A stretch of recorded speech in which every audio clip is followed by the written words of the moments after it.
People don't always expect you to say no. So, yes, folks, we're talking about boundaries again. And I've had some interesting experiences with boundaries recently. Um, I always have interesting experiences with boundaries, but I think it's one of my favorite areas to talk about within spiritual coaching and healing. I'm just going to tilt my camera a little bit, which is probably going to wreck everything here.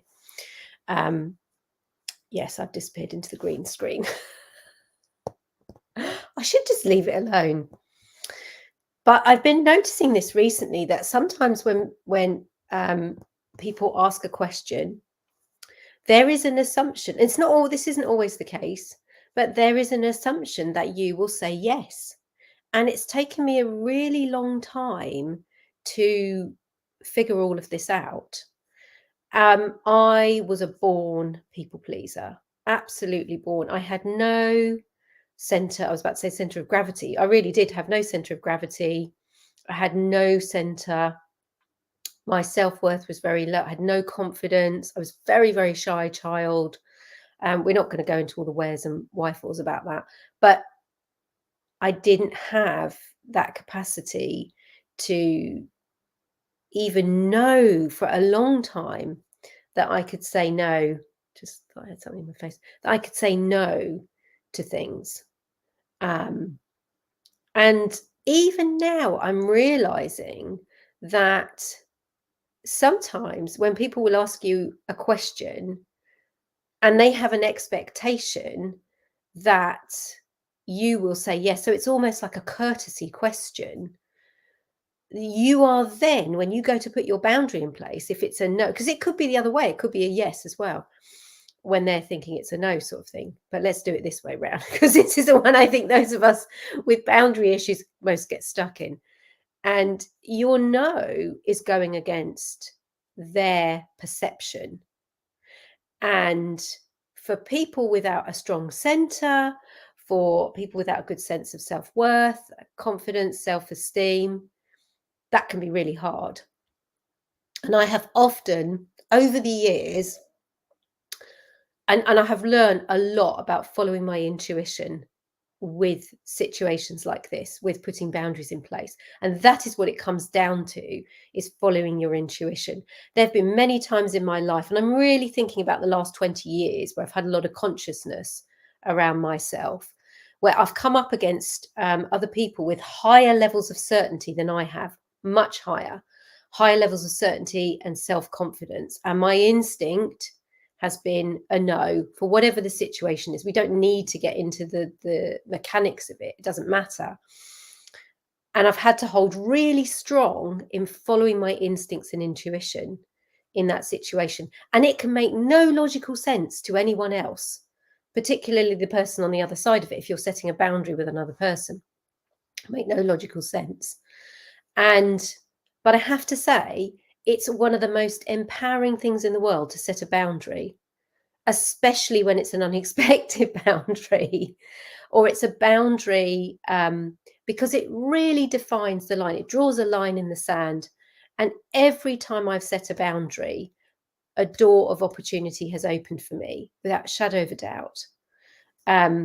So no matter how hard it can be, I would always encourage people to dig deep and follow their instincts and intuition. And as we walk a conscious path in life, we are going to come across people with so much more information and knowledge and certainty and confidence. But that doesn't mean they have the answer. It doesn't mean they know better. And it sometimes is only in setting these boundaries that we really become clear about what we're doing. And that's, again, that's always been true for me. Situations have occurred in my life that have forced me to set a boundary. And in going through that situation and setting a boundary, I have become crystal clear about what I'm doing. I'm like, now I understand it. And I didn't fully understand it before. We get caught up in the drama, what I like to call the drama karma. We get caught up in the drama karma of situations because we're human beings and we like to judge. So we get caught up in the drama karma. But that's really a smokescreen. That's not what it's about at all. We are all kind of pawns in a much bigger picture here. And if we play our part in any situation, we will get where we need to go next. And every time I've had to deal with a difficult situation, difficult circumstances in my life, and I've prevailed by setting a boundary that supports me and my health and my overall health and well-being and moving forwards, it's been an amazing experience. And it's been it's ended with me feeling grateful for the situation, because without that situation, it would not have caused me to see what I needed to see to be able to move forwards. So I'm not saying, and that's why I'm talking about boundaries here, this is not about tolerating crap. This is about really digging deep and going within and going, what is my instinct here? What is my intuition telling me? What is the way forwards? And like I say, it won't necessarily make logical sense to anyone else. It might not even make logical sense to you. But if you have the courage to listen to that intuition and that instinct, there are riches on the other side of it. For want of a better way of putting it, might not necessarily be monetary rich. Depends what you're dealing with. Depends what you're dealing with. So I'm a big fan of boundaries. I'm a big fan of learning about them. I'm a big fan of setting them. And the other thing to remember with boundaries is when you set boundaries, not only does it define the edges of your space, it also gives everyone else around you permission to set boundaries too, which can then, so you can be on the other side of that. And that's also something to bring awareness to. Oh, okay, I'm walking into a boundary here. Someone else is setting a boundary. And I didn't see that. I didn't notice it. I didn't see the need. They're actually just defining the edge of their space there. Oh, cool. That helps us both. So we're all part of a bigger picture here. So that's what I wanted to talk about. And this is one of the things we work on in spiritual coaching and healing. And this work for me has come from when I was diagnosed with cancer, which was about 20 years ago. Can't believe that, 20 years ago. And I was given 6 months to live. And over a period of 4 years, I healed holistically. That's the short version. There was a lot, obviously, that happened in that time.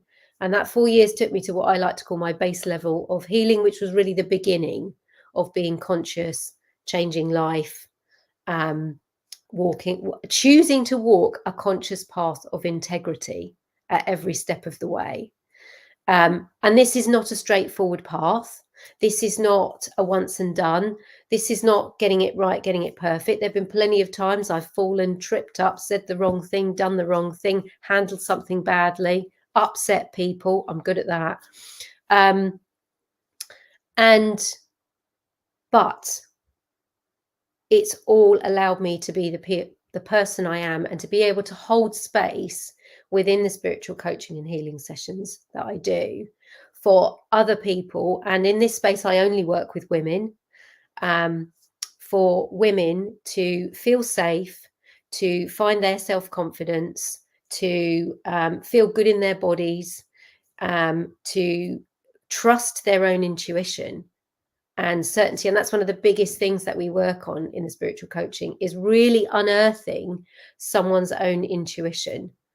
I always feel my job is to empower women.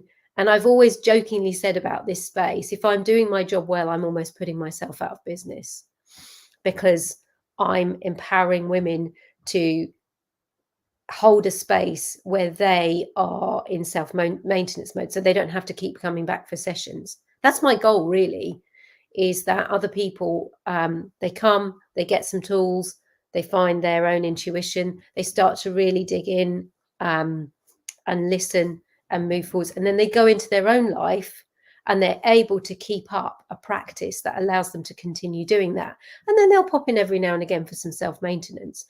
But I'm not someone that wants people to stay ill, so they have to keep coming back. I want people to get well. And we're talking mentally, emotionally, spiritually, and physically, and be able to move forwards with their lives in the way that they wish to. So if that interests you, sessions start at 199. DM me the word healing, and we can have a chat and see if what I do is right for you. So I don't want to work with anyone that I can't help. It doesn't do me any good. It certainly doesn't do you any good. So I like to have a chat with people to see if the way I work is going to help them get to where they need to go. So DM me the word healing if you're interested in working with me. Have a great morning, afternoon, evening, wherever you are in the world. And don't forget, don't be afraid to assert yourself and put your boundaries in place. Bye.